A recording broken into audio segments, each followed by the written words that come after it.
Welcome, Cancer. This is Regina from Pacific Tarot getting ready to do your December full moon reading.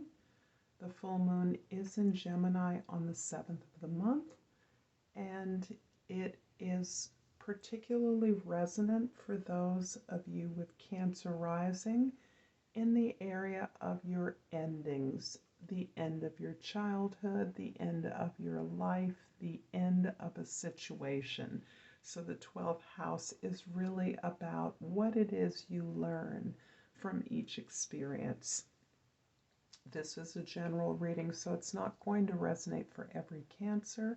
I do encourage you to check your sun, moon, and rising at the very least, other placements that are important to you for a fuller message.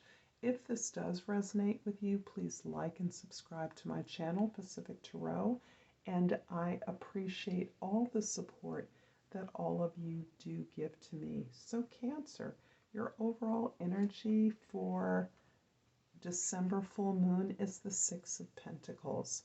And this is energy that shows me you are considering all of your relationships, what it is you gain from what it is you give. This can be basic relationship give and take, and in this way you are one prone to be a caretaker, a giver, one who understands and supports the greater invisible need of others, and sometimes expects that back, but in order to do so, you must make space for return of your energy. This is an area where you often are overgiving because you have enough compassion for everyone involved, particularly in your relationships. However, you are considering and understanding that a relationship is truly balanced when both there is a reciprocity on whatever terms you consciously agree to. This is also about your capacity to distribute resources in a setting in a way that's fair, that's equitable, based on equity rather than equality. In other words, based on the needs of those concerned. In your 10th house, the house of your social identity, we have the Page of Pentacles. And this is showing your willingness, your ability, your curiosity about an offer or a new way of doing something, a new way of building something, a new way of doing something perhaps that you've never done before.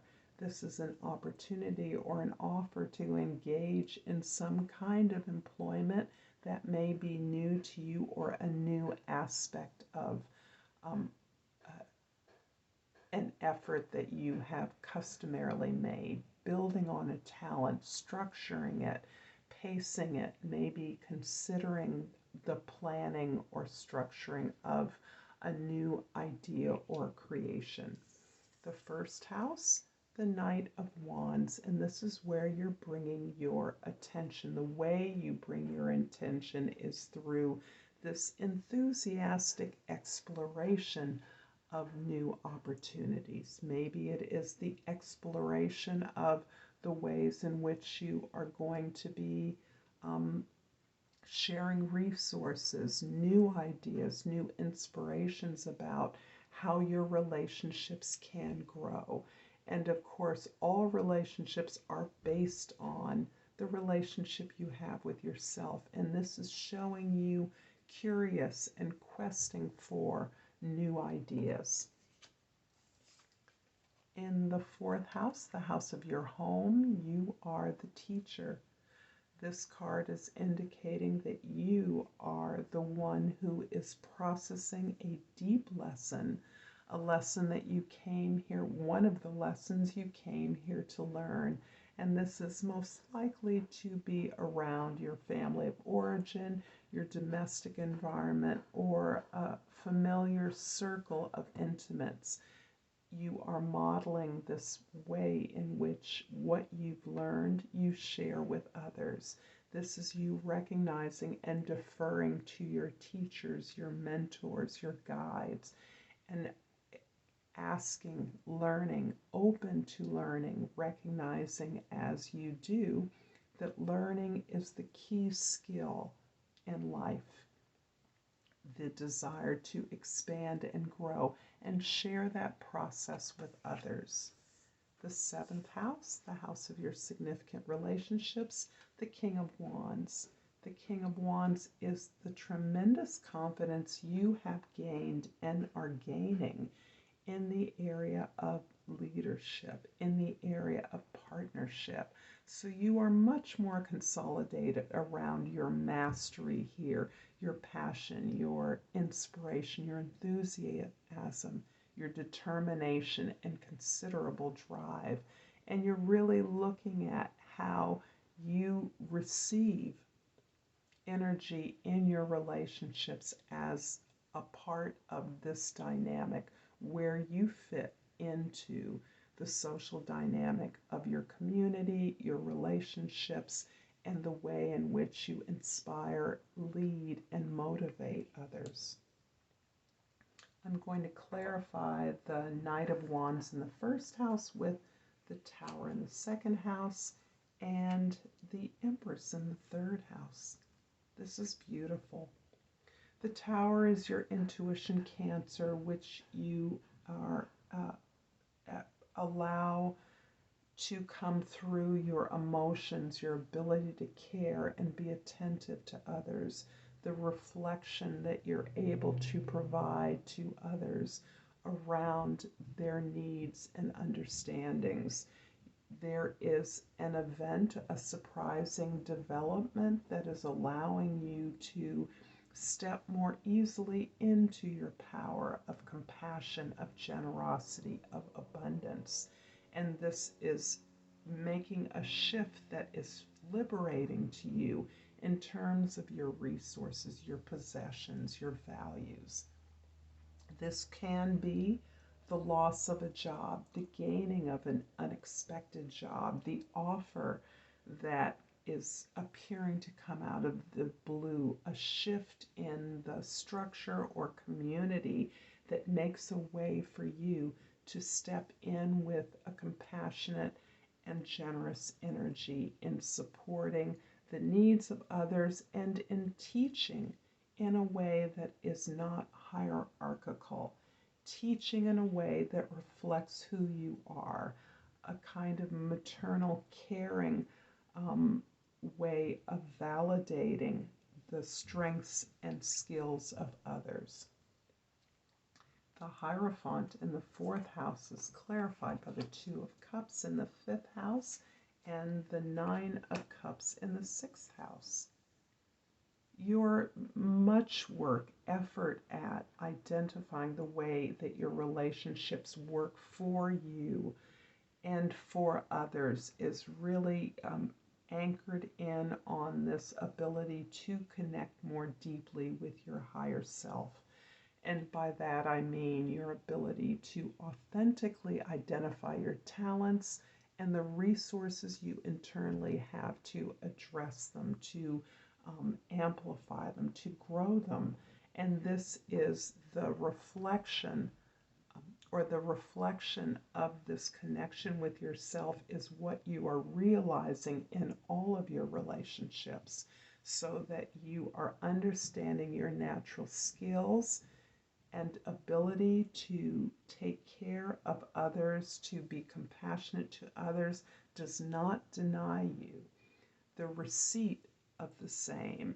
And in so doing, this realization is really freeing you up and allowing you maximum enjoyment in your engagement with colleagues, co-workers, community members, anyone you work with. It's also liberating in some way your health, your routines, your caretaking routines, the way you and another, a partnership, care for each other. And this is actually liberating your capacity for joy, your capacity for pleasure.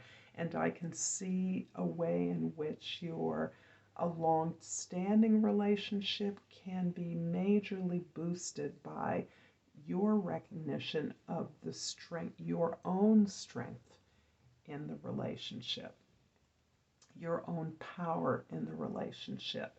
If you don't have a partner, this may be a time of great connection, but it can also be your recognition of a goal or a target that is meaningful to you based on this greater self-knowledge you're cultivating, this greater power and confidence that you are exuding when it comes to your interactions with others.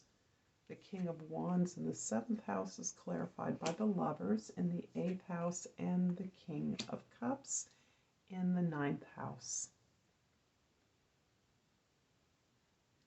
It's so interesting. These relationship cards are telling a story of so much empowerment.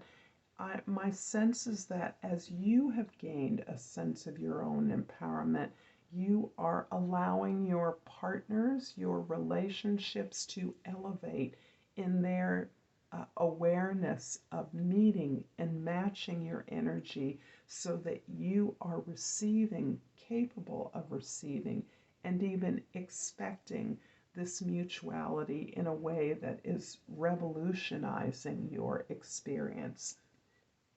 You may be making decisions about offers that you are receiving with a lot of experience around what it is that is good for you in the long term. This ability to negotiate your choices, to recognize the options that you have, the opportunities in all of your relationships, even your relationship with yourself, is actually building your compassion as you have now understood that you are overcoming some challenges, some traumas in your life that are allowing you to recognize that need for support in others. This is something that you have customarily done as part of who you are, and this is elevating your resilience and your self-forgiveness.